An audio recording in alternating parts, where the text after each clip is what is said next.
وآخر دعواهم أن الحمد لله رب العالمين۔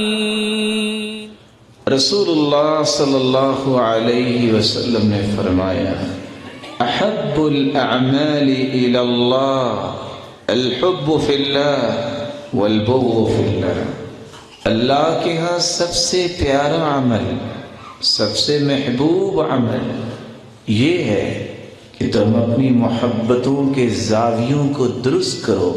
تمہاری محبت کا معیار، مقیاس، مطمع نظر یہ ہو میرا رب راضی ہو جائے۔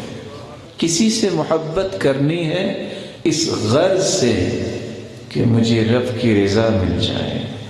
کسی سے نفرت ہے، کافر سے مسلمان کی نفرت ہے تو کیوں؟ اللہ کی رضا لینے کے لیے۔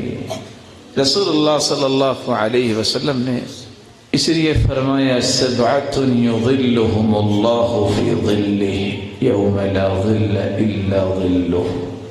قیامت کا دن ہوگا جس دن کوئی سایہ نہیں ہوگا۔ ایسی ہولناک کیفیت میں اللہ 7 خوش نصیب لوگوں کو اپنے عرش کا سایہ نصیب فرمائے، جن 7 لوگوں میں سے ایک وہ بھی ہے، وَرَجُلَانِ تَحَابَّا فِي اللَّهِ اجْتَمَعَا عَلَيْهِ وَتَفَرَّقَا عَلَيْهِ۔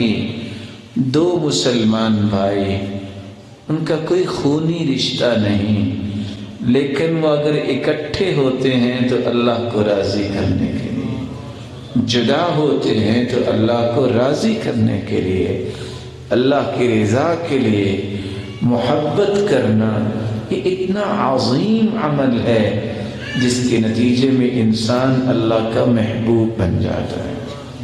الحب فی اللہ والبغض فی اللہ۔